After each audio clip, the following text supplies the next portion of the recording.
Hello everyone, मैं हूं संयम भैयाना। आज हम लेकर आए हैं आपके लिए फंडामेंटल्स ऑफ पार्टनरशिप की कॉन्सेप्ट वीडियो। ये इस टाइम सबसे इंपॉर्टेंट टाइम है ऐसी वीडियोस को सुनने के लिए, क्योंकि अब आपको बहुत बार आप चैप्टर कर चुके हो, बहुत सारे आप पेपर्स दे चुके हो इसके। तो अब आपको चाहिए क्या कि आपको इसकी वन शॉट वीडियो ये सुननी चाहिए। यहाँ पर मैं क्वेश्चंस बहुत कम करवाऊंगा, जो कॉन्सेप्ट बहुत इंपॉर्टेंट है सिर्फ उन्हीं के क्वेश्चंस और एग्जांपल्स दूंगा। अदरवाइज ये कंप्लीटली एक कॉन्सेप्ट वीडियो रहने वाली है। इसके बाद हम इसी चैप्टर की प्रीवियस ईयर वीडियो लाएंगे, प्रीवियस ईयर क्वेश्चंस की, जिसके अंदर हम 2023 के फाइनल एग्जाम के सारे क्वेश्चन सोल्व कर रहे होंगे सभी सेट्स के। सिमिलरली 2024 के जो भी एग्जाम के हमारे पास 5 सेट थे, पांचों सेट के सारे क्वेश्चंस इस चैप्टर से रिलेटेड हम सोल्व कर रहे होंगे। तो ये वीडियो आपको आराम से देखनी है, सारे इसके नोट्स कॉपी करने हैं, उन नोट्स को बहुत अच्छे से रीड करना है। जब आप वीडियो सुन रहे होगे तो आप ऐसे कॉन्सेप्ट जो आपको लगता है कि हमें समझ नहीं आ रहे, या आपको लगता होगा कि इस कॉन्सेप्ट का मेरे को पहले से ज्यादा नॉलेज नहीं है, तो आप उस कॉन्सेप्ट के क्वेश्चंस को सेपरेटली अलग से अटेम्प्ट करने वाले हो। स्टार्ट करते हैं हम फंडामेंटल्स ऑफ पार्टनरशिप।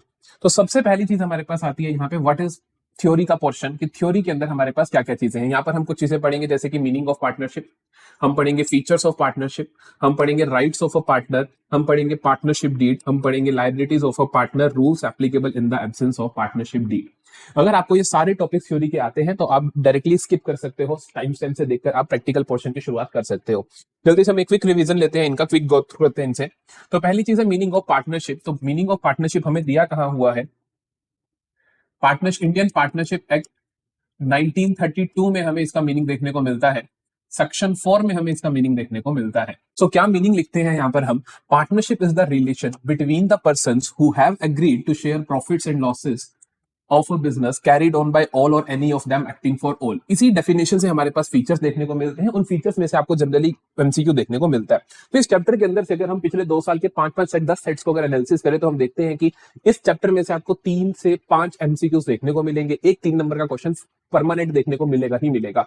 तो कुल मिला के 8 से 10 नंबर की वेटेज रहने वाली है।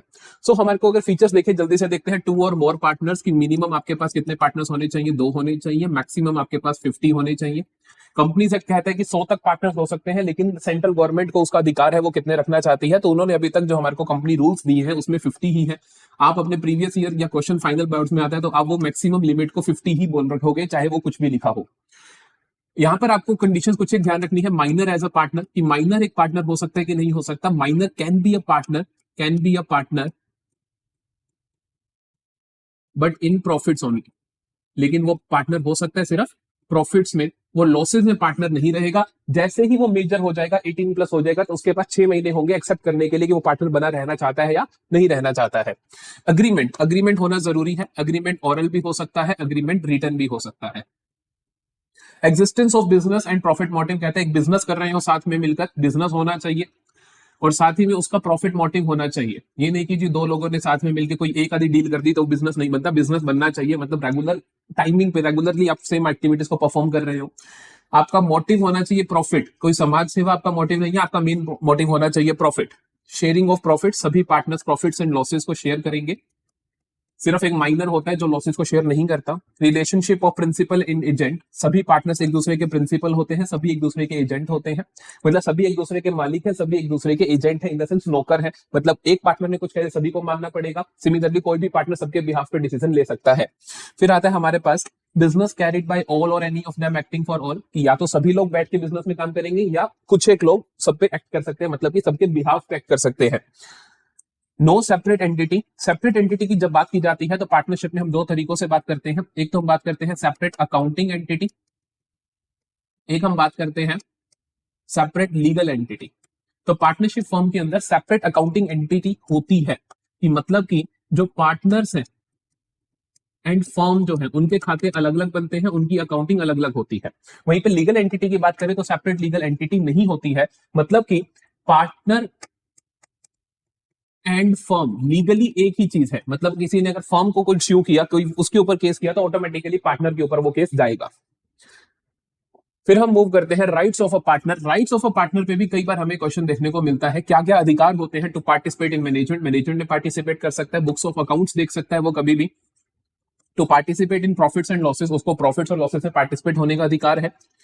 To receive interest on loan given to firm, अगर उसने फर्म को लोन दे रखा है तो उसको उसके ऊपर इंटरेस्ट रिसीव करने का अधिकार है। या तो हमने एग्रीमेंट में मेंशन करा हो कितना है, अगर नहीं करा तो ये कितना होता है, 6% पर एनम के हिसाब से इंटरेस्ट उसको मिलेगा। To not allow admission of new partner, कि हर पार्टनर के पास अधिकार है कि कोई नया पार्टनर आ रहा है तो वो उसको रोक सकता है, मतलब अपनी मर्जी से कोई पार्टनर नहीं आ सकता है। To retire from the firm after giving notice, कि कोई भी पार्टनर आपको अधिकार है कि वो क्या कर सकता है, फर्म से रिटायर हो सकता है नोटिस देने के बाद। फिर आता है हमारे पास पार्टनरशिप डील। मैंने आपको बोला था कि जो एग्रीमेंट होता है पार्टनर्स के बीच में वो रिटन भी हो सकता है, ओरल भी हो सकता है। तो एग्रीमेंट क्या हो सकता है, ओरल भी हो सकता है या फिर रिटन भी हो सकता है। If the agreement is written, if written तो उसे हम क्या बोलते हैं, बेसिकली पार्टनरशिप डील। अगर ओरल हो तो कुछ लिखा नहीं जाता, कोई डॉक्यूमेंट नहीं बनता। जब पार्टनरशिप के बीच में, जो एग्रीमेंट के बीच में जितनी भी कंडीशन है, टर्म्स एंड कंडीशन, वो अगर लिखित में हो तो उन्हें हम क्या बोलते हैं, वो हमारी पार्टनरशिप डीड है। तो पार्टनरशिप डीड में क्या आता है आपके पास, पार्टनरशिप डीड में आपको देखने को मिलता है वो सभी जरूरी बातें जो पता होनी चाहिए, जैसे कि name of firm, name and address of firm, name and address of partners, partners का नाम और उनके एड्रेस, उनके बीच में क्या प्रॉफिट शेयरिंग रेशो होने वाली है, इंटरेस्ट ऑन कैपिटल कितना होने वाला है, इंटरेस्ट ऑन ड्रॉइंग्स कितना होने वाला है। आपको जो भी चीजें लगती हैं, जो भी चीजें आपने पढ़ी वो सारी चीजें आप लिख सकते हो। कितनी कैपिटल होने वाली है, कौन कितनी कैपिटल रखेगा, किसको कितनी ड्रॉइंग्स की लिमिट है, कितना इंटरेस्ट होगा सभी चीजों पे, लोन पे इंटरेस्ट क्या होगा, जो भी कंडीशन है आप यहाँ पे लिख सकते हो। एन नंबर ऑफ आइटम्स यहाँ पे आपको देखने को मिलती है। फिर आता है हमारे पास liabilities of a partner. Generally ignore किया जाता है इस टॉपिक को, इसके ऊपर भी हमने प्रीवियस ईयर में क्वेश्चन देखा है। तो लाइबिलिटीज ऑफ अ पार्टनर में दो बातें हम करते हैं। पहली बात हम करते हैं कि if a partner carries on a business in competition with the firm, कि कोई पार्टनर अगर फर्म का जो बिजनेस है, जैसे विद्यम ट्यूटोरियल्स का बिजनेस है कि इंस्टीट्यूट हम पढ़ाते हैं, यही अगर मैं यहाँ का पार्टनर हूँ और मैं बाहर जाके सेम बिजनेस कर रहा हूँ अलग से, तो जो उसका प्रॉफिट होगा वो मैं क्या करूंगा, वो भी मैं फर्म को दूंगा। तो मतलब ये बात कहता है कि विदाउट द कंसेंट, अगर बाकी पार्टनर ने कंसेंट नहीं दिया है और मैं उससे प्रॉफिट कमाता हूं, तो जो प्रॉफिट मैं कमाऊंगा वो किसको मिल जाएगा, वो फर्म को मिल जाएगा। हाउएवर अगर लॉसेस हुए तो वो मेरे को अकेले को बियर करने पड़ेंगे। पहला पॉइंट। दूसरा पॉइंट क्या कहता है, कहते हैं कि अगर आप फर्म की हैसियत से ही, फर्म के अंदर एज अ पार्टनर आप कोई ऐसा प्रॉफिट कमाते हो, पर्सनली पर्सनल बेनिफिट लेते हो, तो उसके लिए भी आपको फर्म को पे करना पड़ेगा। सो कहता है if a partner earns profit for himself, अगर वो खुद के लिए प्रॉफिट कमाता है, from any transactions of firm, कि फर्म की किसी भी ट्रांजेक्शन से या फर्म की प्रॉपर्टी का यूज करके, मान लो मैं कहता हूं कि मैं अपने बिहाफ पे अलग स्टूडेंट्स पढ़ाता हूं इसी इंस्टीट्यूट में बिठाकर, तो वो जो प्रॉफिट होगा वो भी मुझे क्या करना पड़ेगा, फर्म को देना पड़ेगा। अब आता है हमारे पास rules applicable in the absence of partnership deed. Theory के जो टॉपिक्स थे, जनरली जहां से आपको क्वेश्चन देखने को मिलता है 1 मार्कर, ज्यादा नहीं मिलता, वहां से एक ही मिलेगा। जैसे 3 से 5 मैंने आपको बोला 1 मार्कर्स आने, वहां से आपको एक ही मिलेगा, बाकी सारे आपको फिर से प्रैक्टिकल पोर्शन में से देखने को मिलेंगे। तो rules applicable in the absence of partnership deed, सबसे पहला आता है प्रॉफिट शेयरिंग रेशो। ये क्या है, कहते हैं कि अगर आपने रिटर्न एग्रीमेंट नहीं करा और आपकी हो जाती है लड़ाई, तो अगर आपने पार्टनरशिप डील नहीं लिखी है, लिखित में नहीं है, इंडियन पार्टनरशिप एक्ट के हिसाब से आपने रजिस्टर नहीं करवाया है अपनी फर्म को, और आपका हो जाती है लड़ाई, तो क्या रूल्स लगेंगे। तो इंडियन पार्टनरशिप एक्ट 1932 ने हमें कुछ रूल्स दिए हैं which are applicable in the absence of partnership deal. अगर तो आपने प्रॉफिट शेयरिंग रेशो आपस में डिसाइड कर ली है, फिर ठीक है। अगर नहीं करी है तो वो क्या होगी, इक्वल होगी। वो क्या होगी, इक्वल होगी। 2 पार्टनर्स है तो 1-1, 3 होंगे तो 1:1:1। इंटरेस्ट ऑन कैपिटल नहीं मिलेगा, 0। इंटरेस्ट ऑन ड्रॉइंग्स नहीं मिलेगा, 0। इंटरेस्ट ऑन लोन, लोन 2 तरीके का हो सकता है, लोन 2 तरीके का हो सकता है। एक हो सकता है पार्टनर टू फर्म, एक हो सकता है फर्म टू पार्टनर। ये क्या हो सकता है, फर्म टू पार्टनर, कि पार्टनर ने फर्म को लोन दे रखा है या फर्म ने पार्टनर को लोन दे रखा है। देखो पहली बात तो पार्टनरशिप डीड में अगर होती तो मेंशन करके रखते, लेकिन in the absence of partnership deed, यहां जब भी मैं बोल रहा हूं in the absence of partnership deed, मेरा मतलब क्या है, मेरा मतलब है कि अगर क्वेश्चन साइलेंट है उस बात पे, तो अगर क्वेश्चन साइलेंट है उस बात पे कि क्वेश्चन इज साइलेंट की लोन पे इंटरेस्ट क्या है, तो आप अपनी तरफ से मान के चलोगे। अगर पार्टनर ने फर्म को लोन दे रखा है तो उसके ऊपर 6% पर एनम के हिसाब से उसको ब्याज मिलेगा। अगर फर्म ने पार्टनर को लोन दे रखा है तो पार्टनर उसको 0% ब्याज देगी, मतलब कोई इंटरेस्ट नहीं देगा पार्टनर फर्म को।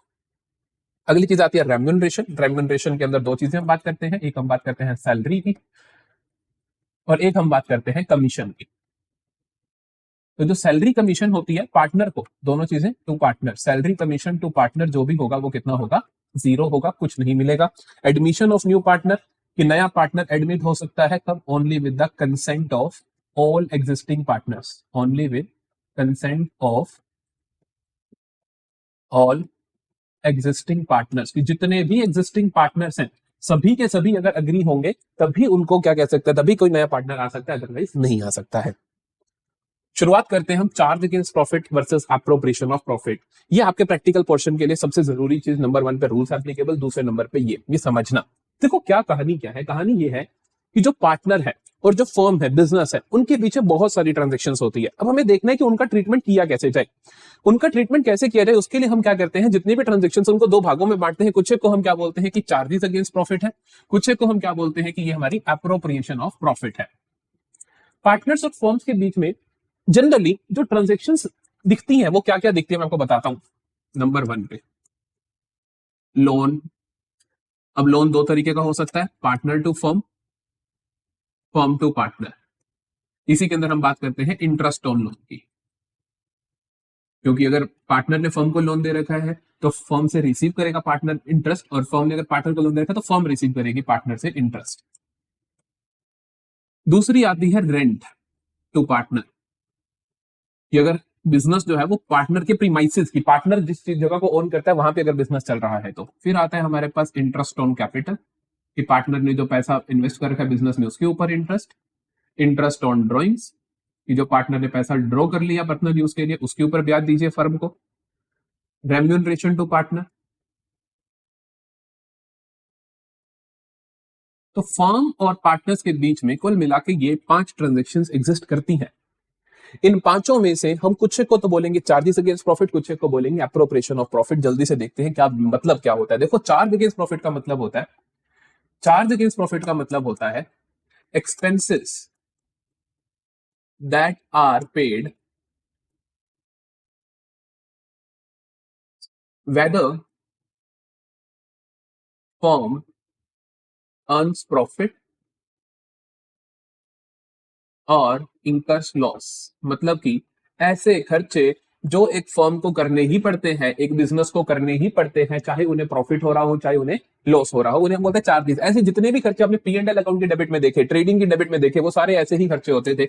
एग्जाम्पल की मैं बात करूं, जैसे कि salary to employees, rent of firm, rent of office, बात करो बेड डेट्स, हम बात करें कोई भी खर्चे जैसे ऑफिस एक्सपेंसेस, जितने भी इंटरेस्ट कोई दिया, जितने भी आपने P&L की डेबिट में देखे या फिर ट्रेडिंग की डेबिट में आपने देखे, वो सारे खर्चे यहाँ आते हैं।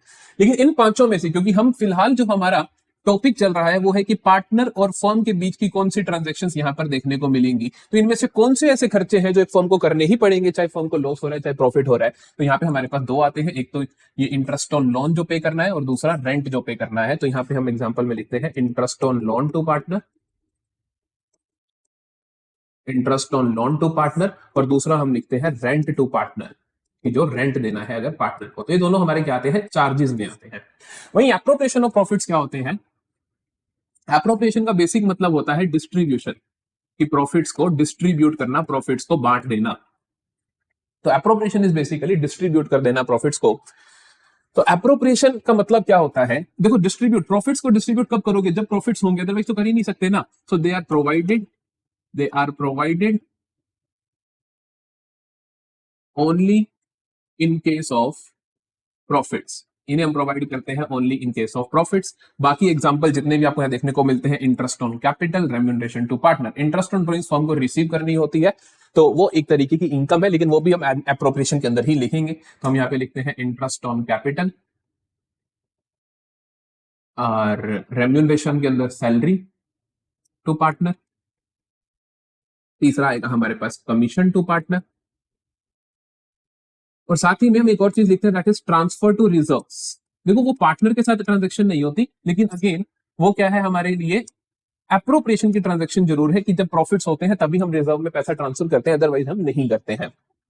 तो पार्टनर के और फर्म के बीच में होने वाली ट्रांजैक्शंस किन्हें चार्जेस बोलेंगे, किन्हें एप्रोप्रिएशंस बोलेंगे। अब हम सीखते हैं इनके सबके ट्रीटमेंट सीखेंगे हम। स्टार्ट करते हैं हम इंटरेस्ट ऑन लोन। तो treatment of interest on loan, interest on loan दो तरीके का हो सकता है। यहां पर हम बात कर रहे हैं पार्टनर टू फर्म, यहां पर हम बात कर रहे हैं पार्टनर टू फर्म, कि पार्टनर ने फर्म को लोन दे रखा है। जब पार्टनर ने फर्म को लोन दे रखा है तो हम एंट्रीज किसके लिए कर रहे हैं, कि हम पार्टनर के लिए एंट्री कर रहे हैं, नहीं, हम एंट्री कर रहे हैं फर्म के लिए। तो हम फर्म के लिहाज से सोचेंगे कि फर्म साथ क्या क्या हुआ। फर्म ने मतलब लोन ले रखा है, फर्म ने अगर लोन ले रखा है तो सबसे को हम यहां पर सीखेंगे क्या क्या इवेंट्स होंगे और उनकी क्या क्या एंट्रीज बनेगी। तो सबसे पहले जो इवेंट होगा वो क्या होगा, फर्म टुक लोन। आप फर्म के बिहाफ से देखोगे तो फर्म ने लोन लिया। जब फर्म ने लोन लिया तो फर्म एंट्री क्या करेगी, एंट्री करेगी, फर्म के पास बैंक या कैश आएगा तो हम एंट्री करेंगे cash bank account debit to partners loan account. इस पूरी कॉन्सेप्ट वीडियो में हम जनरली सारी चीजों के ट्रीटमेंट्स ऐसे ही सीखेंगे, फिर हम जिन जैसे पास्ट एडजस्टमेंट्स है या फिर इंटरेस्ट ऑन कैपिटल है हम उनके एग्जांपल्स भी करेंगे। तो cash bank to partners loan की हमने, हमारे पास कैश आया और लोन एज अ लायबिलिटी हमारी इंक्रीज हो गई। सबसे पहला इवेंट आएगा ये। दूसरा इवेंट क्या आएगा कि इंटरेस्ट ऑन लोन ड्यू। वो तारीख आएगी जब इसका जो इंटरेस्ट होगा वो पेबल हो जाएगा, ड्यू हो जाएगा। ये जब भी आपने लिया ईयर एंड पे क्या होगा, आपको इंटरेस्ट ड्यू हो जाएगा। जब ईयर एंड पे इंटरेस्ट ड्यू होगा तब आप क्या करोगे, आपके पास दो ऑप्शन होंगे, या तो आप इंटरेस्ट पे कर चुके होगे, मतलब फर्म पे कर चुकी होगी इंटरेस्ट, या क्या होगा कि फर्म ने अभी तक इंटरेस्ट पे नहीं करा होगा। तो हम यहाँ पे फर्दर दो केसेस बनाते हैं। इंटरेस्ट इज पेड, मतलब कि इंटरेस्ट ड्यू हो चुका है और इंटरेस्ट आपने पे भी कर दिया है। तब जो आप जनरल एंट्री पास करोगे वो क्या एंट्री पास होगी, इंटरेस्ट फर्म के लिए एक खर्चा है, चार्ज अगेंस्ट प्रॉफिट है, फर्म के लिए खर्चा है, तो फर्म एंट्री करेगी interest on loan account debit, interest on loan account debit to cash या बैंक अकाउंट, फर्म ने कैश बैंक में पेमेंट कर दी है, तो जितना आपने पे कर दिया है। तो दूसरा केस क्या हो सकता है, interest is not yet paid. अगर फर्म ने अभी तक पे नहीं करा है तो आप ध्यान से देखो इस एंट्री को, देखो इंटरेस्ट लोन खर्चा आपका है, बिल्कुल है, तो डेबिट तो हो गई। कैश या बैंक की जगह कुछ और आएगा क्योंकि अब कैश तो गया नहीं है, तो कुछ और क्या आएगा, हम लिखेंगे interest on loan, interest on loan account debit to, या हम लिखेंगे आउटस्टैंडिंग इंटरेस्ट अकाउंट, क्या लिखेंगे, आउटस्टैंडिंग इंटरेस्ट अकाउंट। साथ ही में इसकी जगह आप एक और चीज लिख सकते हो, या फिर पार्टनर्स लोन, कि हम कहते हैं कि हमने पार्टनर के लोन का अमाउंट ही इंक्रीज कर दिया। कि मान लो 1 लाख का लोन था, 10,000 अब इंटरेस्ट देना रहता है, तो हमने कहा 1 लाख का लोन नहीं, हमने पार्टनर्स के लोन को क्रेडिट कर दिया कि 10,000 से ये लोन ही इंक्रीज हो गया। या फिर आप आउटस्टैंडिंग इंटरेस्ट अपनी एक लायबिलिटी बना लोगे, तो जो भी अमाउंट होगा वो आ जाएगा। सिंपल है, सिर्फ ये दो एंट्रीज नहीं होंगी। सबसे पहला केस क्या होगा कि फर्म ने जैसे ही लोन लिया, फिर आएगा इंटरेस्ट ऑन लोन ड्यू हुआ, अगर पे कर दिया तो यहाँ, नहीं करा तो यहाँ, मिक्स भी हो सकता है कि आधा पे कर दिया, आधा नहीं किया, 6 महीने का पे कर दिया, 1 महीने का नहीं किया, वो जो भी केसेस आपके पास हो सकते हैं। और लास्ट केस आएगा हमारे पास, और जो बहुत जरूरी है, क्लोजिंग एंट्री, कि आप क्या करोगे, जो भी इंटरेस्ट है आप उसको राइट ऑफ करोगे। इंटरेस्ट को राइट ऑफ करने की एंट्री होगी क्या, इंटरेस्ट एक खर्चा है, चार्ज अगेंस्ट प्रॉफिट है, जितने भी चार्जेस अगेंस्ट प्रॉफिट होते हैं उनको राइट ऑफ करते हैं प्रॉफिट एंड लॉस अकाउंट से। तो फर्म एंट्री करेगी profit and loss account debit to interest on loan. यहां पर जो इंटरेस्ट ऑन लोन आएगा वो सारे का सारा आएगा, चाहे आपने पे कर दिया चाहे नहीं कर दिया, मतलब ये प्लस ये जो पे कर दिया वो भी, प्लस जो पे नहीं किया वो भी, उनका टोटल आएगा। तो आप उसको क्या कर दोगे, क्लोज कर दोगे, इसको आप राइट ऑफ कर दोगे। ये 3 इवेंट्स आपको देखने को मिलेंगे। जनरली जो क्वेश्चन आता है वहां पर आता है पास journal entries related to interest on loan. जब ये लिखा जाए तो आप ये एंट्री पास नहीं करोगे, क्योंकि इंटरेस्ट से रिलेटेड एंट्रीज पूछी है, ना कि आपसे फर्म लोन लेने या लोन देने की। तो आप सिर्फ ये वाली एंट्री और ये वाली एंट्री पास करके आओगे। अगला देखते हैं जल्दी से, फिर से सिमिलर सा क्वेश्चन है। अगर वो कॉन्सेप्ट समझ आ गया तो यहाँ पे आसानी होगी, नहीं आया तो यहाँ पे अच्छे से समझ आ जाएगा। अब क्या है, treatment of interest on loan. पिछला हमने पढ़ा था पार्टनर टू फर्म, अब हम पढ़ेंगे फर्म टू पार्टनर।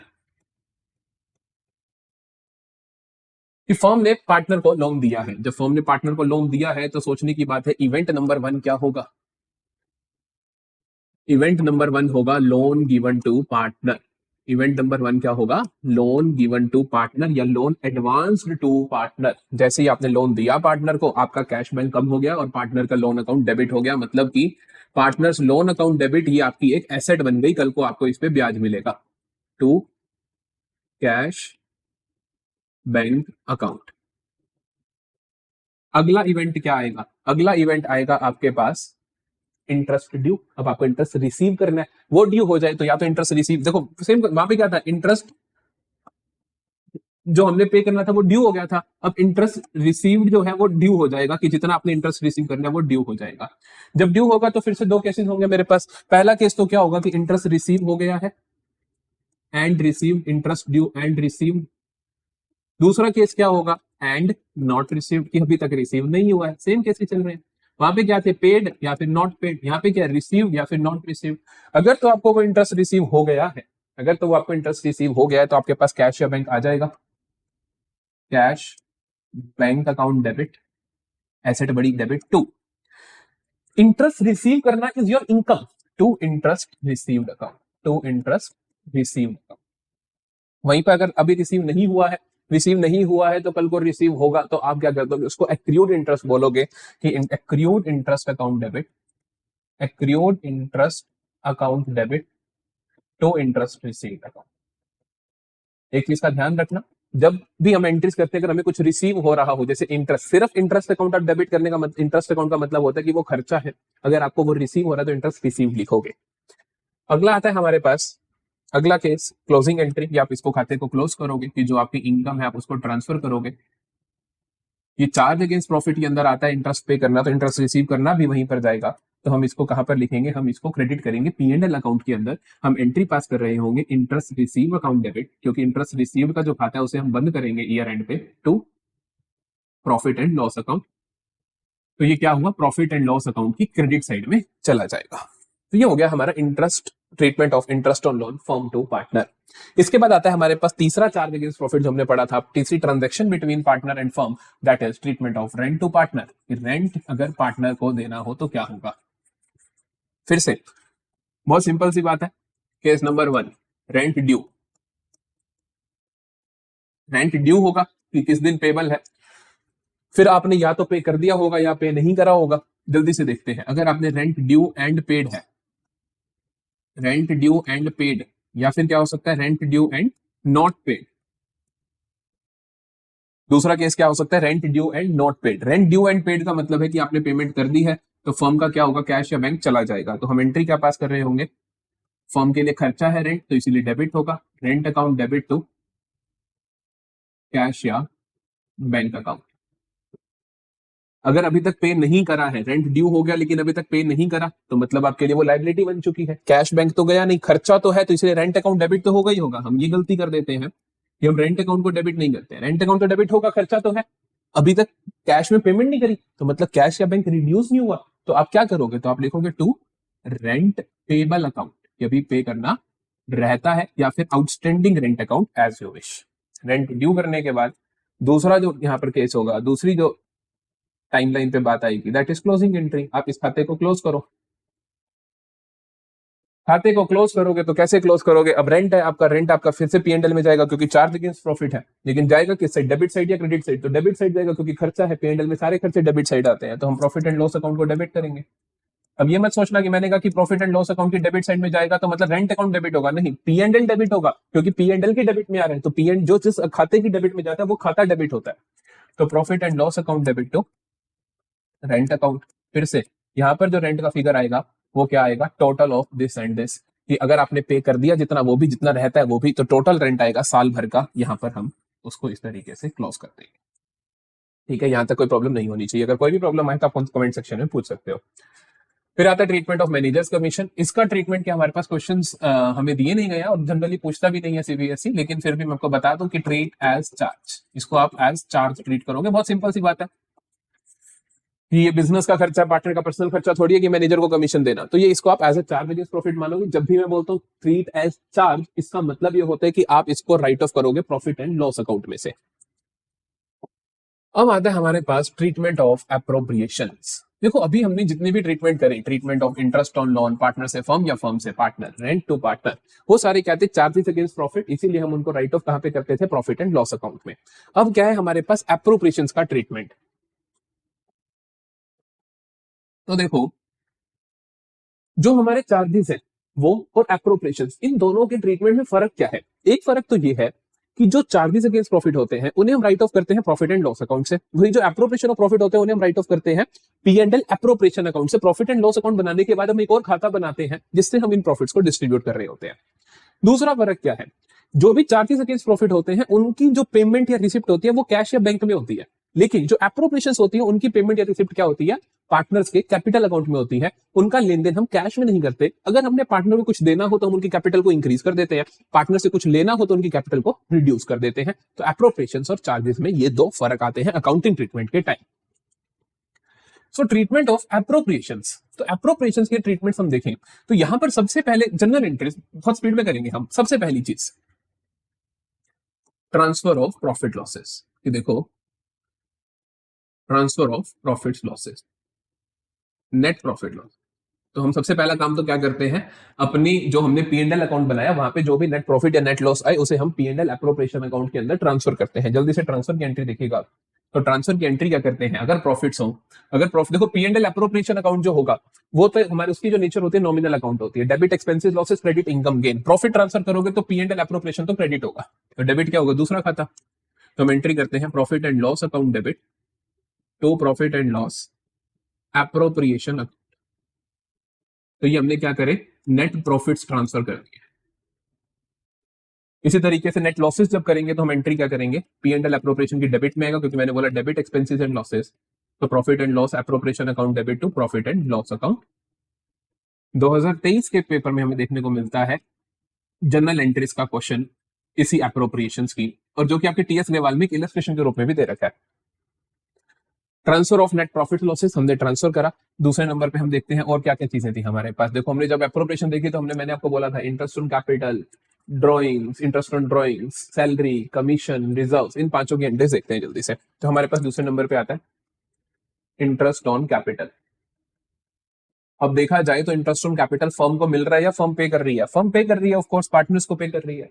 तो मैंने आपको बोला था कोई भी चीज अगर आप एप्रोप्रिएशन है और आप पार्टनर को देना चाहते हो तो आप कैश में पेमेंट ना करके क्या करते हो, उनकी कैपिटल्स को इंक्रीज कर देते हो। तो since interest on capital business के लिए क्या है, खर्चा है, तो बिजनेस क्या करता है, डेबिट करता है interest on capital account debit to partners capital account. तो टू क्या करेंगे हम, पार्टनर्स कैपिटल अकाउंट, पार्टनर्स की कैपिटल को इंक्रीज करने के लिए कैपिटल्स को क्रेडिट कर दिया जाता है।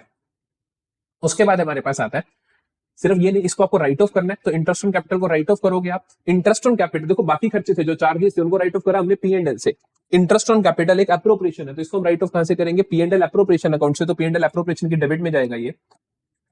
तो क्लोजिंग एंट्री क्या होगी, P&L appropriation account debit to interest on capital account. Very simple. इसी तरीके से आगे चलते हैं।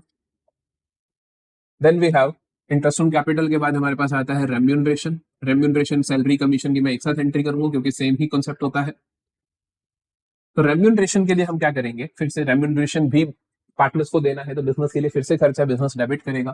तो हम लिखेंगे salary commission account debit, salary commission account debit to partners capital account. जिस भी पार्टनर को देना है उसकी कैपिटल को हम क्रेडिट कर देंगे। तो कैपिटल को क्रेडिट करने का मतलब है कैपिटल हमने इंक्रीज कर दी, मतलब पार्टनर को हमने पैसा दे दिया। दूसरी एंट्री इसको राइट ऑफ करेंगे। राइट ऑफ कहां से करेंगे, हम इसको राइट ऑफ करेंगे profit and loss appropriation account debit to salary commission. Sorted है। चौथे नंबर पे हम देखते हैं हमारे पास आता है इंटरेस्ट ऑन ड्रॉइंग्स। ये P&L एप्रोप्रिएशन अकाउंट के अंदर आने वाली एकमात्र इनकम है, एकमात्र इनकम है, अकेली यही इनकम हमें देखने को मिलती है। तो ये तो इनकम है फर्म की, तो इनकम है तो मतलब फर्म ने पार्टनर से पैसे लेने हैं। फर्म ने अगर पार्टनर से पैसे लेने हैं तो फर्म पार्टनर से पैसे लेगी कैसे, उसकी कैपिटल को रिड्यूस करके। तो जब देने थे तो उसकी कैपिटल को इंक्रीज कर दिया, क्रेडिट कर दिया, अब रिड्यूस करना है तो डेबिट कर दोगे। तो जनरल एंट्री देखो क्या दिखेगी, partners capital account debit to interest on drawings. Since income है इंटरेस्ट ऑन ड्रॉइंग्स हमने क्रेडिट कर दिया, फिर आप इसको राइट ऑफ करोगे। राइट ऑफ मतलब कि आप इसको ट्रांसफर कहां करोगे, क्लोजिंग, तो हम P&L एप्रोप्रिएशन में ट्रांसफर करेंगे। तो P&L एप्रोप्रिएशन की क्रेडिट साइड में जाएगा credit all incomes and gains, तो इंटरेस्ट ऑन ड्रॉइंग्स हो जाएगा debit, interest on drawings account debit to profit and loss appropriation account. फिर आता है हमारे पास रिजर्व्स। जब आप रिजर्व्स में पैसा ट्रांसफर करते हो तो क्या एंट्री होती है, तब एक ही एंट्री होगी। देखो तब पार्टनर को हमने कुछ लेना देना तो नहीं है, आपने सिर्फ फर्म ने खुद का पैसा सेट साइड कर देना है। तो हम उसकी एंट्री क्या करते हैं, हम उसकी एंट्री करते हैं P&L appropriation account debit. P&L appropriation account इसलिए डेबिट के डेबिट एक्सपेंस एंड लॉस, एक तरीके से प्रॉफिट आपका रिड्यूस हो रहा है, प्रॉफिट्स रिड्यूस हो रहे हैं तो P&L को डेबिट करा एप्रोप्रिएशन को टू रिजर्व्स अकाउंट। रिजर्व्स को आपने क्रेडिट करा, ये रिजर्व आपने बना दिया। फिर आता है हमारे पास last entries related to divisible profits, entries related to divisible profits. अब हम क्या करेंगे, अपने प्रॉफिट्स को बांट देंगे। प्रॉफिट्स, डिविजिबल प्रॉफिट्स और नेट प्रॉफिट से फर्क क्या होता है, देखो यहां पर आपने जो P&L का बैलेंसिंग फिगर होता है वो होता है नेट प्रॉफिट्स, उन्हें हम P&L एप्रोप्रिएशन में ट्रांसफर करते हैं। डिविजिबल प्रॉफिट्स या लॉसेस ये क्या होते हैं कि जो ये एप्रोप्रिएशन सारी पे करने के बाद और इंटरेस्ट ऑन ड्रॉइंग्स रिसीव करने के बाद जो आता है उसे हम बोलते हैं डिविजिबल प्रॉफिट्स। तो डिविजिबल प्रॉफिट्स क्या होंगे, या तो प्रॉफिट्स होंगे या लॉसेस होंगे, या प्रॉफिट्स होंगे या लॉसेस होंगे। तो अगर डिविजिबल प्रॉफिट्स है तो आप पार्टनर से बांट दोगे, पार्टनर से बांटोगे तो कैपिटल्स इंक्रीज होगी। तो हम एंट्री क्या करेंगे, profit and loss appropriation account debit to partners capital account, ये बांटेंगे हम उनकी पीएसआर में, प्रॉफिट शेयरिंग रेशो में। अगर यही लॉसेस होते हैं तो ये क्या है हमारे पास, प्रॉफिट्स है इन case of profits. But in case of losses, अगर लॉसेस हुए तो पार्टनरशिप कैपिटल को रिड्यूस करेंगे। तो हम या फिर एंट्री क्या कर रहे होंगे, हम एंट्री कर रहे होंगे partners capital account debit to profit and loss appropriation account, ये भी उनकी पीएसआर में आप लॉसेस बांट दोगे। तो ये हमारी सारी की सारी एप्रोप्रिएशंस की जनरल एंट्रीज। अगर आपका जनरल एंट्री का क्वेश्चन आता है रिलेटेड टू एप्रोप्रिएशन तो आपको शुरुआत करनी है उस क्वेश्चन की नेट प्रॉफिट्स को ट्रांसफर करने से, एंड करना है डिविजिबल प्रॉफिट्स या डिविजिबल लॉसेस को डिस्ट्रीब्यूट करने से। बीच में हो सकता है सारी चीजें हो ना हो सकता है इंटरेस्ट ऑन कैपिटल ना हो, सिर्फ सैलरी हो या कमीशन हो, तो इन सबको हम इंडिविजुअली भी पढ़ेंगे। उससे पहले हम format of P&L appropriation account देखते हैं। P&L एप्रोप्रिएशन अकाउंट कैसा दिखता है, तो P&L एप्रोप्रिएशन अकाउंट कैसा दिखता है, जो भी हमने बनाया वही तो है और कुछ क्या ही है उसके अंदर। तो P&L एप्रोप्रिएशन ईयर एंड पे बनता है, तो हम हेडिंग में लिखते हैं P&L एप्रोप्रिएशन अकाउंट। ऊपर लिखते हैं फर्म का नाम, जैसे कि ABC लिमिटेड जो भी है, ABC लिमिटेड। यहाँ आप लिखोगे P&L एप्रोप्रिएशन अकाउंट। यहाँ लिखते हैं for the year ended, for the year ended, जो भी ईयर एंडेड हो 31 मार्च 2023। Debit credit. तो हमें पता है सबसे पहला काम हम क्या करते हैं, प्रॉफिट्स या लॉसेस को ट्रांसफर करते हैं। जब आप प्रॉफिट्स या लॉसेस को ट्रांसफर करोगे तो प्रॉफिट्स तो ट्रांसफर होंगे इस साइड और लॉसेस होंगे इधर। तो हम अगर इधर आता है तो हम लिखेंगे bye profit and loss account, bracket में नेट प्रॉफिट्स ट्रांसफर जो कर दिए आपने, और लॉसेस ट्रांसफर करते हैं तो वो इधर आएगा to profit and loss account net loss. ध्यान रखना इन दोनों में से कोई एक चीज होगी, इसीलिए मैं स्टार लगा देता हूं। आगे चलते हैं। एप्रोप्रिएशन अकाउंट के अंदर जितनी आइटम्स मैं लिखूंगा उसके अलावा कोई भी आइटम नहीं होगी, आपको इस बात का खास ध्यान रखना है, सिर्फ वही होंगी, उनके अलावा कुछ भी नहीं होगा। प्रॉफिट्स रिड्यूस होने की वजह क्या क्या हो सकती है, प्रॉफिट्स रिड्यूस होने की वजह हो सकती है आपने पार्टनर्स को इंटरेस्ट ऑन कैपिटल दे दिया, तो interest on capital, interest on capital को हमने यहां से राइट ऑफ किया था, to salary to partner, to commission to partner,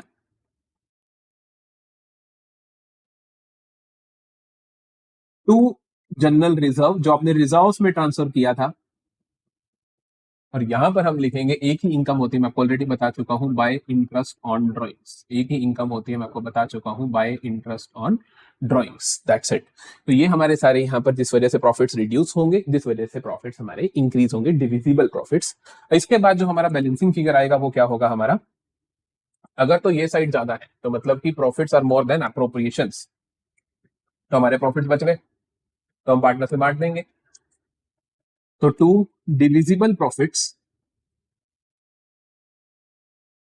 transfer to partners capital account, तो हम उन्हें क्या कर देते हैं, पार्टनर्स की कैपिटल अकाउंट में बांट देते हैं, या कई बार करंट अकाउंट में, वो मैं आगे आपको समझाऊंगा। या फिर लॉसेस हो तो हम इधर लिखते हैं बाय डिविजिबल लॉसेस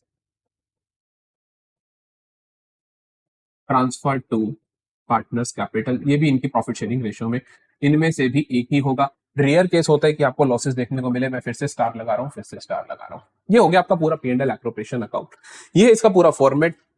अब लगा के चलो 70 to 80% चांस होते हैं जो आपके पास 3 मार्कर क्वेश्चन आता है वो P&L एप्रोप्रिएशन अकाउंट का आएगा। तो यहां पर आपको क्या क्या टेक्निकलिटीज मिल सकती है मैं अगली स्लाइड में बात करूंगा। उससे पहले ये अकाउंट का फॉर्मेट आप लिख लीजिए, और इसमें जो खास बातें हैं मैं आपको बताता हूं। सबसे पहली चीज जो आपको ध्यान रखनी है कि ये जो आप नेट प्रॉफिट्स ट्रांसफर कर रहे हो या नेट लॉस के बारे में बाद में बात करेंगे, पहले नेट प्रॉफिट, जो भी आप नेट प्रॉफिट्स ट्रांसफर कर रहे हो after charging all charges against profit, मतलब कि सारे चार्जेस अगेंस्ट प्रॉफिट को चार्ज करने के बाद ही आप ये ट्रांसफर करोगे। इस बात का आपको खास ध्यान रखना है, आपको ध्यान रखना है। मतलब कि क्या क्या, फॉर एग्जाम्पल आपको बता देता हूँ, आपको जनरली यही मिलता है, नेट प्रॉफिट में से अगर इंटरेस्ट ऑन लोन पेड है तो वो माइनस करो, अगर वो पेड है। अगर इंटरेस्ट ऑन लोन रिसीव्ड है पार्टनर से तो वो ऐड कर दो। वो आपको यहाँ पर क्या कहते हैं, वर्किंग नोट में करके दिखाना है, ये सब यहाँ पर नहीं लिखना है। यहाँ पे एग्जैक्ट फाइनल फिगर ही जाएगा जो भी नेट प्रॉफिट का आएगा। अगर आपको प्रॉफिट्स दे रखे हैं क्वेश्चन में तो हम उसकी नेट कैलकुलेशन कैसे कर रहे होंगे, कैलकुलेशन ऑफ नेट प्रॉफिट्स हम क्या करेंगे, जो भी प्रॉफिट्स है उसमें से इंटरेस्ट ऑन लोन जो आपने पे कर दिया minus, interest on loan receive कर दिया ऐड, माइनस कर दोगे। अगर रेंट टू पार्टनर है माइनस कर दोगे। तो आपको ये सब करने के बाद अगर इनकेस मैनेजर्स कमीशन है तो वो भी माइनस कर दोगे। तो ये सब करने के बाद जो प्रॉफिट आएगा नेट प्रॉफिट, उसे हम, या लॉस भी, तो उसे हम ट्रांसफर कर रहे होंगे P&L अप्रोप्रिएशन अकाउंट में। पहली बात ये ध्यान रखनी है। दूसरी बात, अगर नेट लॉस, देखो नेट लॉस कब ट्रांसफर होता है, net loss is transferred only if, सिर्फ तभी, if interest on drawings is given. Otherwise, अगर इंटरेस्ट ऑन ड्रॉइंग क्योंकि इनकम है, अगर आपको लॉसेस है तो हम कोई इंटरेस्ट ऑन कैपिटल प्रोवाइड नहीं करते, कोई भी हम एप्रोप्रिएशन पे नहीं करते, लेकिन हम सिर्फ इंटरेस्ट ऑन ड्रॉइंग्स रिसीव करते हैं। तो कुल मिला के नेट लॉस वाला जब एप्रोप्रिएशन अकाउंट आप बना रहे होगे वो सिर्फ उस केस में बनेगा जब इंटरेस्ट ऑन ड्रॉइंग्स है। अदरवाइज P&L एप्रोप्रिएशन अकाउंट नहीं बनता। इन केस ऑफ लॉस आप क्या करते हो, जो भी लॉसेस होते हैं वो P&L अकाउंट में से ही पार्टनर्स में बांट देते हो, एंट्री पास कर देते हो partners capital account debit to profit and loss account.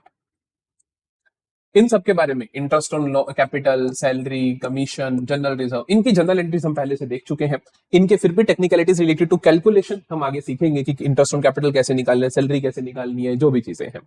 जो भी डिवाइड करते हो आप ये प्रॉफिट्स या लॉसेस, ये आप डिवाइड करोगे प्रॉफिट शेयरिंग रेशो में, प्रॉफिट शेयरिंग रेशो में आप डिवाइड करोगे, इस चीज का ध्यान रखना।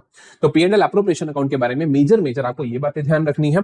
अब हम बात करेंगे कि क्या क्या डिफरेंट सिनेरियोज दे सकते हैं, क्या क्या पॉसिबल केसेस हैं एप्रोप्रिएशन के कि आपको जो पेपर में मिल सकते हैं। नंबर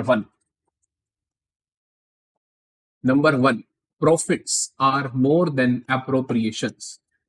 पहला केस क्या है कि प्रॉफिट जो है वो एप्रोप्रिएशन से ज्यादा है। तो यही जो पहले था, प्रॉफिट अगर एप्रोप्रिएशन से ज्यादा है, कि जितनी एप्रोप्रिएशन आपने पार्टनर्स को देनी है और जो प्रॉफिट्स है वो मेरे उससे ज्यादा है, तो हम क्या करेंगे, प्रोवाइड फॉर ऑल एप्रोप्रिएशन, सारी एप्रोप्रिएशन दो and distribute the remaining amount. जो भी बच गया वो आप डिस्ट्रीब्यूट कर दो PSR में। डिट्टो जो हमने एक अभी P&L एप्रोप्रिएशन अकाउंट का फॉर्मेट बनाया वही बनाना है। सारी एप्रोप्रिएशन दे दो, जो बच जाए PSR में बांट दो। यही हमने यहाँ पर किया, पहले प्रॉफिट्स ट्रांसफर किया, फिर सारी एप्रोप्रिएशन दे दी, फिर हमने उनके बीच में बचा तो बांट दिया। अगली चीज, profits are less than appropriations. अगली चीज, profits are less than appropriations. अगर प्रॉफिट्स क्या है आपके एप्रोप्रिएशन से कम है, तब क्या करोगे कि मान लो जी हमने प्रॉफिट कमाया, for example profit earn 10,000, interest on capital देना था हमें A पार्टनर को तो 15,000 और B पार्टनर को हमें इंटरेस्ट ऑन कैपिटल देना था 15,000। तो मतलब एप्रोप्रिएशन ज्यादा है, प्रॉफिट आपने जो अर्न किया वो कम है। तो अब क्या करेगी फर्म, तो हम क्या करेंगे, distribute profits in ratio of appropriations. क्या करो, प्रॉफिट्स को बांट दो in ratio of appropriations. Suppose मैं कहता हूं यहां पर जो PSR थी A और B के बीच में थी 3:1। सपोज ये ऐसा केस था कि मैंने कहा कि A और B के अंदर 3:1 की PSR है, प्रॉफिट्स फर्म ने अर्न करे सिर्फ 10,000 के, A और B को कैपिटल पे इंटरेस्ट देना था 15,000। तो अब हम इन 10,000 को कैसे बांटे, इस रेशो में बांटे नहीं, कैसे बांटोगे, इन रेशो ऑफ एप्रोप्रिएशन, जो इनकी एप्रोप्रिएशन की रेशो है उसमें बांट दो। तो एप्रोप्रिएशन की इनकी आपस में रेशो, जितना भी इनको एप्रोप्रिएट करना है अमाउंट 15,000, A/B 15,000 विच इज 1:1। तो मतलब कि A और B के बीच में जो आप प्रॉफिट्स को बांटोगे वो 1:1 की रेशो में बांटोगे। तो ये जो 10,000 है वो A को मिल जाएगा 5,000 और B को भी मिल जाएगा 5,000। तो इसका ये मतलब, ठीक है। तो जब प्रॉफिट्स कम होते हैं एप्रोप्रिएशन से, तो हम प्रॉफिट्स को कैसे डिस्ट्रीब्यूट कर देते हैं, in the ratio of appropriations. तीसरा केस आता है जब लॉसेस हो, उसका केस मैं आपको सिखा चुका हूं। Do not make P&L appropriation account. आपको P&L एप्रोप्रिएशन अकाउंट नहीं बनाना है, but if interest on drawings is given, लेकिन अगर इंटरेस्ट ऑन ड्रॉइंग्स गिवन है then make P and L appropriation account. फिर आपको P and L appropriation account बनाना पड़ेगा, क्योंकि आपको वो रिसीव तो करना ही है ना, फर्म खर्चा नहीं कर सकती, इनकम तो अर्न कर सकती है। तो अगर पी एंड एल अकाउंट नहीं बनाया तो जो लॉसेस होंगे वो हम पी एंड एल से बांट देंगे। तो एंट्री करेंगे हम partners capital account debit, partners की कैपिटल रिड्यूस कर देंगे to P and L account, profit and loss account में से ही लॉसेस बांट देंगे, उनको हम पी एंड एल अप्रोप्रिएशन में ट्रांसफर नहीं करेंगे। अदरवाइज अगर इंटरेस्ट ऑन ड्रॉइंग्स गिवन है तो आप उनको ट्रांसफर करोगे पी एंड एल अप्रोप्रिएशन में और फिर वहां से ट्रीटमेंट करोगे। मतलब कि हम पहले यहाँ पे लॉसेस को ट्रांसफर करेंगे, फिर ये रिसीव करेंगे, फिर इसके हम क्या करेंगे, लॉसेस को यहाँ से डिवाइड कर देंगे। तो हम पी एंड एल अप्रोप्रिएशन से डिवाइड कर रहे होंगे तब। तो जितने भी पॉसिबल केसेस पॉसिबल है पी एंड एल अप्रोप्रिएशन के ट्रीटमेंट से, कि क्या क्या केसेस बन सकते हैं या क्या क्या जनरल एंट्री हो सकते हैं, वो सारे यहाँ पर हम खत्म करते हैं। अब हम मूव करेंगे हमारे अगले टॉपिक पे, that is partners capital account. Partners capital account की बात करें तो हमारे पास दो मेथड होते हैं, एक होता है फिक्स्ड कैपिटल अकाउंट मेथड और एक होता है हमारे पास फ्लक्चुएटिंग कैपिटल अकाउंट मेथड। तो जो फिक्स्ड कैपिटल अकाउंट मेथड होता है, यहाँ पर हम कहते हैं कि पार्टनर्स की कैपिटल के अंदर ज्यादा जो कैपिटल है वो कम ज्यादा नहीं होनी चाहिए, जो जिस वजह से वो कम ज्यादा होती है उसको हम अलग खाते में शो करेंगे। तो बेसिकली यहाँ पर हम दो अकाउंट्स बनाते हैं, एक तो बनाते हैं कैपिटल अकाउंट, एक बनाते हैं बाकी जो भी उस वजह से जिससे भी हमारी कैपिटल इंक्रीज डिक्रीज होनी है उनको हम करंट अकाउंट में शो करते हैं। तो जल्दी से देखते हैं कैपिटल अकाउंट का फॉर्मेट कैसा दिखता है यहाँ पर। तो यहाँ पर जो हमारा कैपिटल अकाउंट होगा, मैं मान के चलता हूँ कि हमारे पास दो पार्टनर्स हैं ए और बी। तो particulars A B, particulars A B, debit credit. तो हम यहाँ पर जो करते हैं, यहाँ पर जो हम बैलेंसेस लिखते हैं कुछ इस तरीके से लिखते हैं। सबसे पहले हम लिखते हैं यहाँ पर by balance brought down, by balance brought down, जो ओपनिंग बैलेंस होता है पार्टनर्स की कैपिटल का, जो साल की शुरुआत में होता है। तो यहां हम लिखते हैं इसके एंड में टू बैलेंस कैरिड डाउन। इस कैपिटल के अकाउंट के अंदर, कैपिटल अकाउंट के अंदर सिर्फ दो ही वजह से चेंजेस आ सकते हैं। दो वजह कौन सी है, पहली तो है कि परमानेंट एडिशन, दूसरी है परमानेंट विड्रॉल। परमानेंट एडिशन किया तो पार्टनर की कैपिटल इंक्रीज हो जाएगी, तो हम एंटर लिखेंगे बाय बैंक अकाउंट जो भी परमानेंट एडिशन करा है,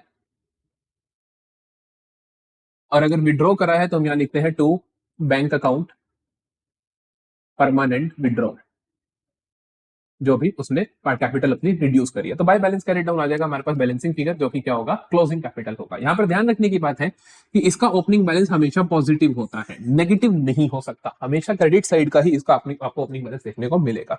यहीं पर जो यहाँ का करंट अकाउंट आता है उसका फॉर्मेट अगर हम देखें तो बाकी जितनी भी चीजें हैं पार्टनर्स की कैपिटल जिन वजह से इंक्रीज या डिक्रीज होती है वो यहाँ पर हमें देखने को मिलेगी।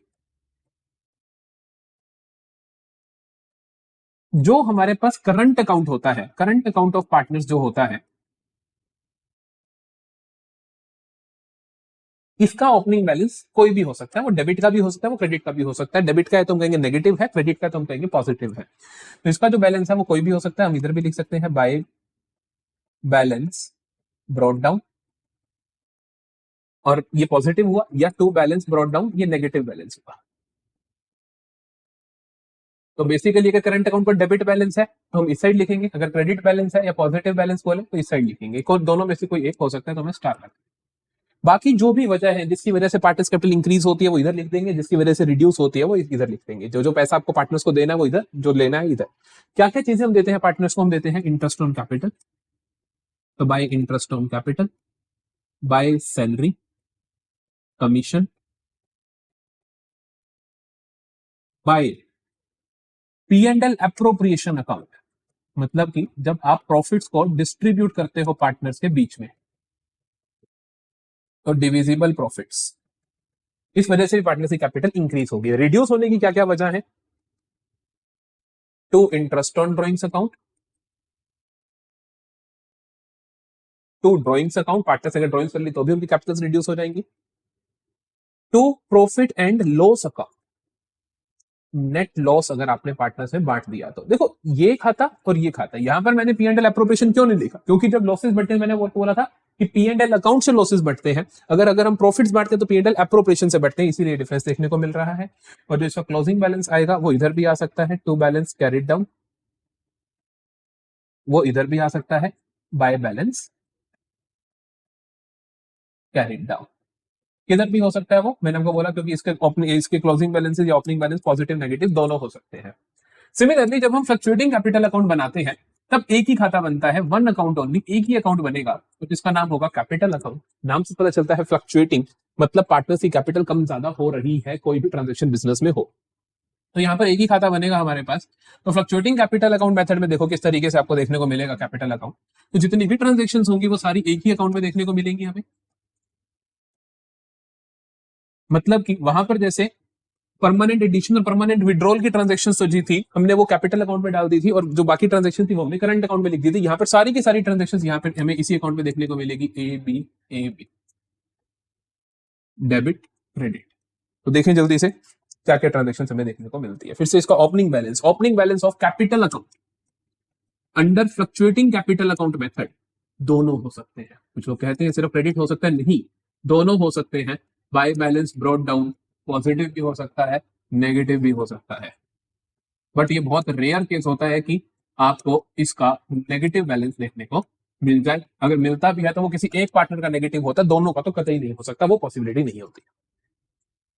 किस किस वजह से पार्टनर की कैपिटल इंक्रीज होगी, हम जानते हैं by bank account permanent addition, अगर एडिशनल कैपिटल पार्टनर ने लगा दी तो, by interest on capital, by salary commission, by profit and loss appropriation. यही वजह होगी, इनके अलावा कोई वजह नहीं होगी फॉर दिस चैप्टर ओनली। आगे तो जब हम एडमिशन रिटायरमेंट पढ़ेंगे तो और भी चीजें आ जाती हैं।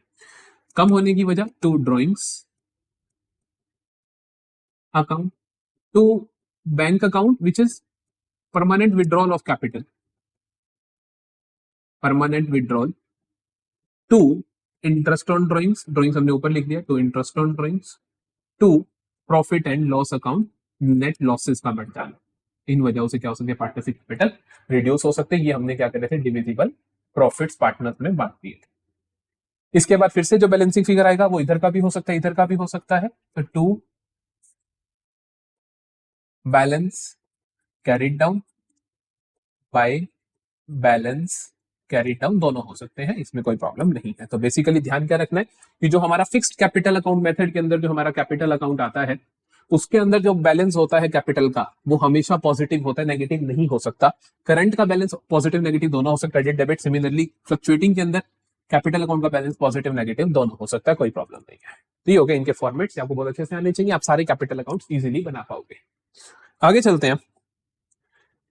अब हम देखेंगे जितनी भी हमने अप्रोप्रिएशंस पढ़ी उनके क्या क्या केसेस आपको मिल सकते हैं, कि जैसे रेम्यूनरेशन है तो रेम्यूनरेशन किस किस तरीके से दिया हो सकता है, रिजर्व किस किस तरीके से दिया हो सकता है, इंटरेस्ट ऑन कैपिटल कैसे कैसे दिया हो सकता है, जल्दी से देखते हैं।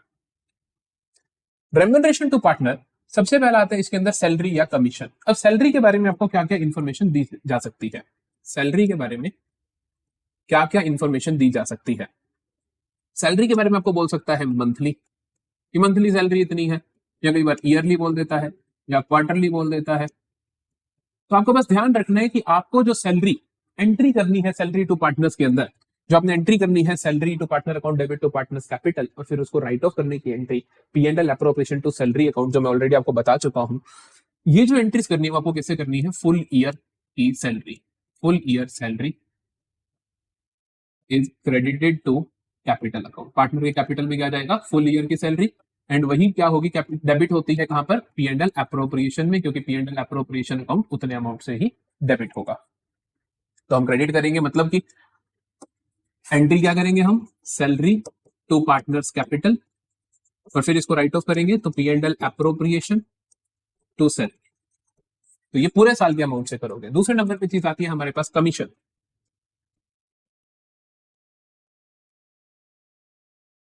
कमीशन आपको तीन तरीकों से मिल सकती है, कमीशन आपको तीन तरीकों से क्वेश्चन दे सकता है। पहला तरीका क्या है, X% ऑफ नेट सेल्स। आपको कमीशन दी जा सकती है X% of net profits before charging commission.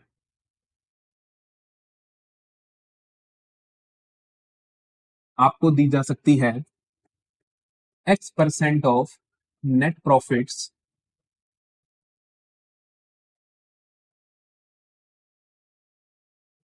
After charging commission. तीन तरीकों से क्वेश्चन आपको पूछ सकता है।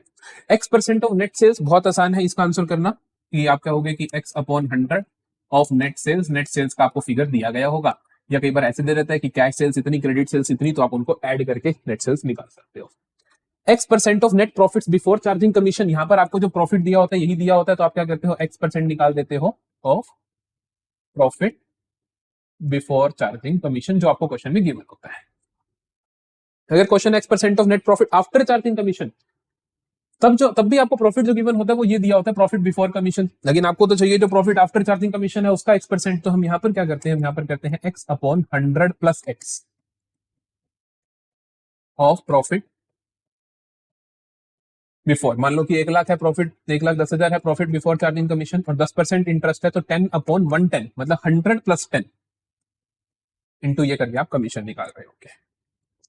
लेकिन अगर यहाँ पे 10% लिखा है तो 10 अपॉन 100 ऑफ 1,10,000 कर रहे होंगे। तो ये इन दोनों केसेस में डिफरेंस है कि यहाँ पर अगर आफ्टर चार्जिंग हो तो 10 अपॉन 110 और वो हो तो 10 अपॉन 100।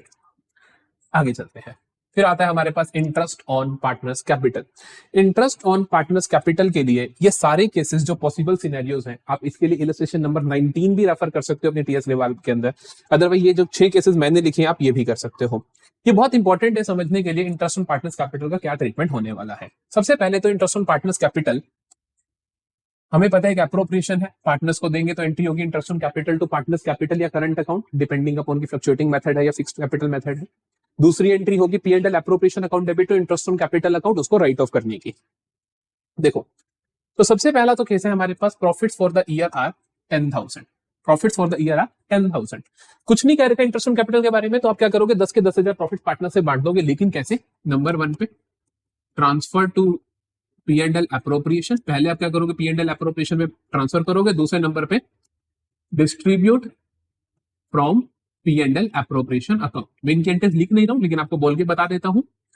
पहले ट्रांसफर टू P&L अप्रोप्रिएशन, तो एंट्री होगी P&L account debit to P&L appropriation account. फिर जब आप P&L अप्रोप्रिएशन से डिस्ट्रीब्यूट करोगे तो आप एंट्री करोगे P&L appropriation account debit to partners capital account. दूसरा केस देखो, interest on capital is 6,000 and 4,000 कि एक ए पार्टनर को देना है 6,000, बी पार्टनर को देना है 4,000, प्रॉफिट्स आर 12,000। कहता प्रॉफिट्स है 12,000। कुछ नहीं कह रखा इंटरेस्ट ऑन कैपिटल के बारे में, लेकिन आपको अमाउंट दे रखा है तो आप पे करोगे, मतलब डील ने बोला हुआ है। कैसे पे करोगे? As an appropriation. तो हम यहां पर क्या क्या करेंगे, सबसे पहला काम हम करेंगे फिर से ट्रांसफर करेंगे 12,000 P&L अप्रोप्रिएशन में। तो पहला काम आप प्रॉफिट्स को ट्रांसफर करते हैं अप्रोप्रिएशन में, एंट्री होगी जिसकी की P&L account debit to P&L appropriation account. दूसरे नंबर पे आप इस 12,000 में से 10,000 इंटरेस्ट ऑन कैपिटल दोगे, तो आप दूसरी एंट्री करोगे अलाउ इंटरेस्ट ऑन कैपिटल, जो एंट्री होती है interest on capital account debit to partners capital account, मतलब to A's capital 6,000 to B's capital 4,000। फिर आप तीसरे नंबर पे एंट्री करोगे इस इंटरेस्ट ऑन कैपिटल को राइट ऑफ करने की। इंटरेस्ट ऑन कैपिटल को राइट ऑफ कहां से करोगे? P&L अप्रोप्रिएशन में से। तो हम एंट्री कर रहे होंगे P&L appropriation account debit to interest on capital. और चौथे नंबर पे आप एंट्री करोगे किस चीज की? जो रिमेनिंग प्रॉफिट्स बच गए 12,000 में से 10,000 तुमने दे दिया, 2,000 जो बचा वो पार्टनर से बांटोगे, तो आप क्या करोगे डिस्ट्रीब्यूट कर दोगे 2,000 अमंग पार्टनर्स इन PSR। उनकी PSR प्रॉफिट शेयरिंग रेशियो में आप बांट दोगे, तो उसकी एंट्री होगी P&L appropriation account debit to partners capital account उनकी PSR में। तो ये हमारे पास 4 ट्रीटमेंट्स होंगे। अगला केस देखो, interest on capital is 6,000 and 4,000, profits है 5,000। देखो पिछला केस क्या था, सबसे पहला कुछ इंफॉर्मेशन नहीं, दूसरे केस में प्रॉफिट्स थे, इनफ थे, ज्यादा थे। अब क्या है, प्रॉफिट्स कम है। जब प्रॉफिट्स कम होते हैं अप्रोप्रिएशन से, तो ये हम ऑलरेडी कर चुके हैं कि प्रॉफिट्स अगर कम हो अप्रोप्रिएशन से तब हम क्या करते हैं, तो हम अप्रोप्रिएशन की रेशियो में प्रॉफिट्स को बांट देते हैं। तो ये 5,000 हम कैसे बांटेंगे? ए और बी की PSR में नहीं बांटेंगे, ए और बी को जितना अप्रोप्रिएशन मिलना है उस रेशियो में बांटेंगे। 6,000 ए को मिलना है, बी को मिलना है 4,000। तो हम इस 5,000 को क्या करेंगे, इनकी अप्रोप्रिएशन की रेशियो में, मतलब कि 6:4 या मैं कहूं 3:2 में बांटोगे। लेकिन सबसे पहला काम transfer to P&L appropriation account. पहले तो 5,000 के प्रॉफिट्स को P&L अप्रोप्रिएशन में डालो, एंट्री होगी P&L account debit to P&L appropriation account. दूसरे नंबर पे आप इंटरेस्ट ऑन कैपिटल प्रोवाइड करोगे, लेकिन कितनी करोगे? क्या 6,000 और 4,000 करोगे? नहीं, आप ट्रांसफर करो 5,000 को 3:2 की रेशियो में ट्रांसफर करोगे, तो 5,000 बनेंगे 3:2 की रेशियो में, 3,000 और 2,000। तो दूसरे नंबर पे IOC टू A 3,000 और बी 2,000, एंट्री बनेगी जिसकी की interest on capital account debit 5,000 to A's capital 3,000 to B's capital 2,000। तीसरे नंबर पे इंटरेस्ट ऑन कैपिटल को राइट ऑफ करोगे P and L appropriation account से, तो राइट ऑफ कर दोगे आईओसी को from appropriation account, that's it. Entry बनेगी P and L appropriation account debit to interest on capital 5000। उसके बाद रिमेनिंग प्रॉफिट है ही नहीं तो बांटोगे क्या, तो इसीलिए यहां पर ये खत्म हो जाएगा। अगला केस देखिएगा, interest on capital is 6000 and 4000, losses are 5000। अब क्या है, लॉसेज है, लॉसेज हो तो इंटरेस्ट ऑन कैपिटल प्रोवाइड करा ही नहीं जाएगा, तो एप्रोप्रिएशन पे की जाती है, जब प्रॉफिट्स अदरवाइज नहीं की जाती। तो ये 5 का 5000 का लॉस हम क्या करेंगे, पार्टनर्स में बांट देंगे कैपिटल अकाउंट में। कहां से बांटेंगे, क्या हम पी एंड एल एप्रोप्रिएशन में डालेंगे, नहीं डालेंगे, सीधा पी एंड एल अकाउंट में से ही लॉसेज को बांटेंगे। तो एंट्री क्या बनेगी हमारे पास, पार्टनर्स कैपिटल अकाउंट डेबिट, यहाँ पे ए और बी है तो हम लिख देते हैं A's capital B's capital to profit and loss account not appropriation, 2500 2500 5000, ये एंट्री बनेगी। अगला देखो, interest on capital is 6000 and 4000, losses are 5000, treat IOC as charge against profit. आ गया ना, कहता है कि ट्रीट करो आईओसी को एज चार्ज अगेंस्ट प्रॉफिट। अगर आपको as a charge against profit इसको मानना है तो मतलब कि आपको ये प्रोवाइड करना ही पड़ेगा, चाहे आपको प्रॉफिट हो रहे हैं चाहे आपको लॉसेस हो रहे हैं। तो हम इसको क्या एंट्री करेंगे, अब ध्यान से देखिएगा।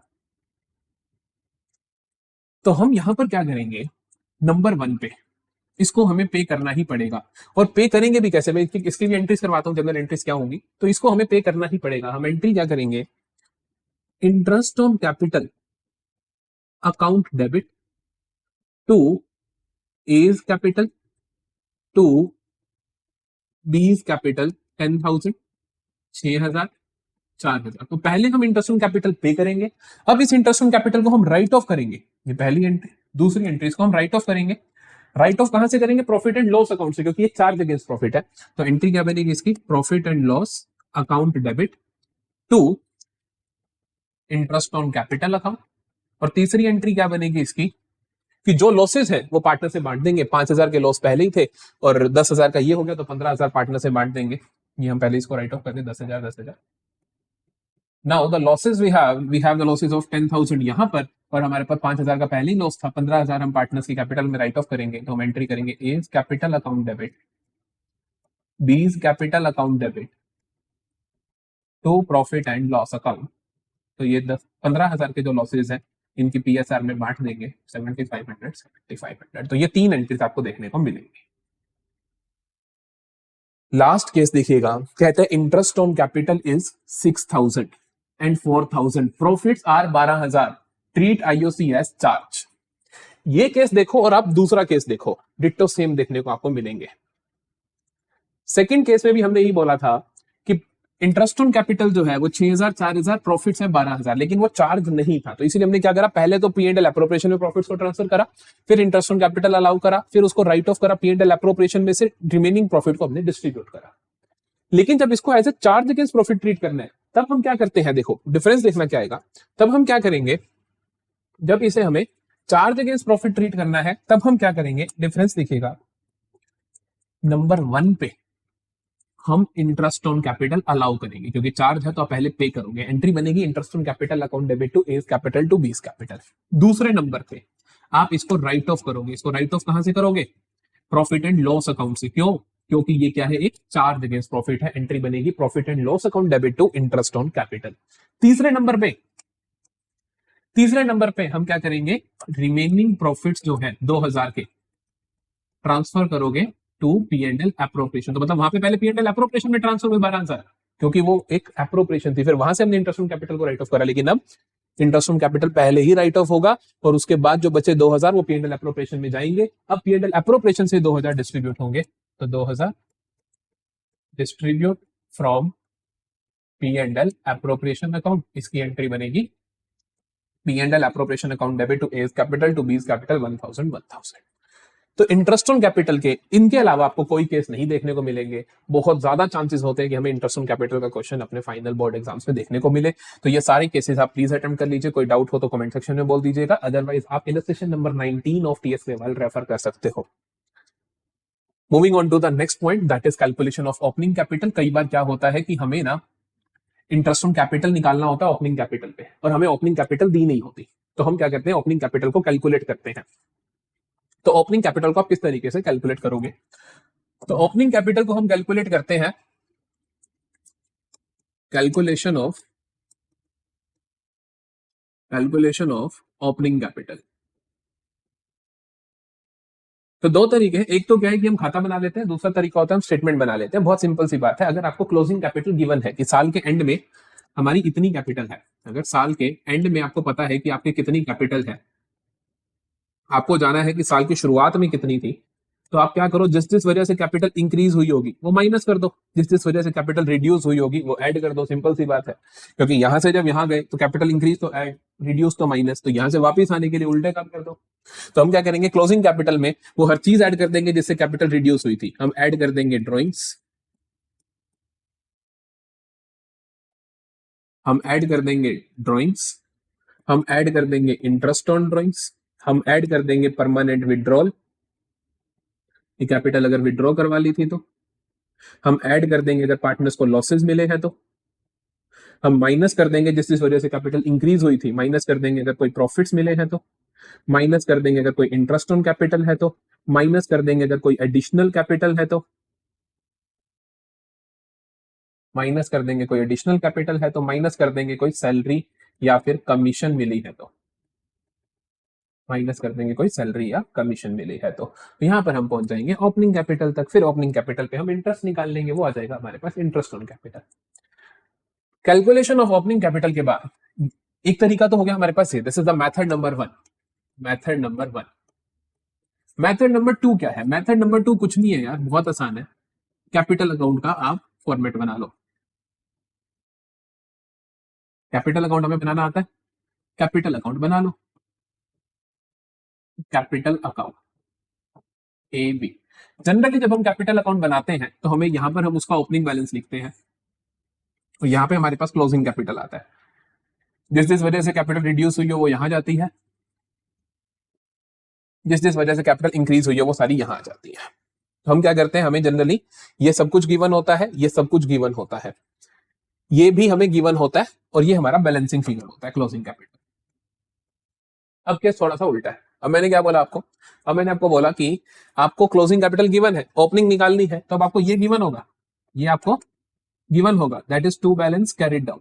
टू बैलेंस कैरिड डाउन आपको गिवन होगा, ये आपका बैलेंसिंग फिगर बन जाएगा, ये आपका बैलेंसिंग फिगर बन जाएगा। आप शुरुआत तो ही करोगे बाय बैलेंस ब्रॉट डाउन, लेकिन आप खाली छोड़ दोगे क्योंकि आपको पता ही नहीं होगा ओपनिंग कैपिटल कितनी है, लेकिन आपको क्लोजिंग कैपिटल पता होगी, ये आप लिख दोगे। तो फिर इनका टोटल सेम करने के लिए ये आपका बैलेंसिंग फिगर हो जाएगा, दैट्स इट। तो इस तरीके से निकाल लीजिए, यही सारी आइटम्स वहां पर भी आपको देखने को मिल जाएगी। ट्रांसफर ऑफ जनरल रिजर्व, ये लास्ट अप्रोप्रिएशन है हमारी कि जनरल रिजर्व के बारे में भी आपको क्या क्या केसेस मिल सकते हैं, ध्यान से देखिएगा। तो जनरल रिजर्व के बारे में आपको क्या क्या बोला जा सकता है, जनरल रिजर्व के बारे में आपको क्या क्या बोला जा सकता है, देखो। तो जनरल रिजर्व के बारे में आपको 3 तरीकों से बोला जा सकता है। पहला तरीका है X% ऑफ नेट प्रॉफिट्स, आपको बोला जा सकता है X% ऑफ डिविजिबल प्रॉफिट्स, आपको बोला जा सकता है X% of net divisible profits.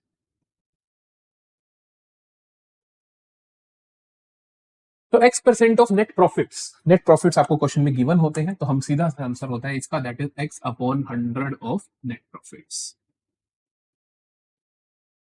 Divisible profits हम जानते हैं कि P&L एप्रोप्रिएशन अकाउंट का बैलेंसिंग फिगर होता है हमारे पास डिविजिबल प्रॉफिट्स। तो X% ऑफ डिविजिबल प्रॉफिट्स क्या होगा, X/100 ऑफ डिविजिबल प्रॉफिट्स।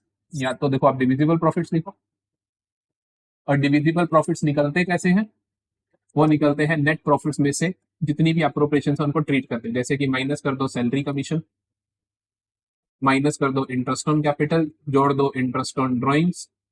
तो ये हमारे पास करने के बाद आ जाता है डिविजिबल प्रॉफिट्स। डिविजिबल प्रॉफिट्स इसके बराबर होते हैं। जब उसने कहा कि X% of net divisible profits, तब आप क्या कर रहे होगे, X/100 plus X, X/100 plus X of divisible profits,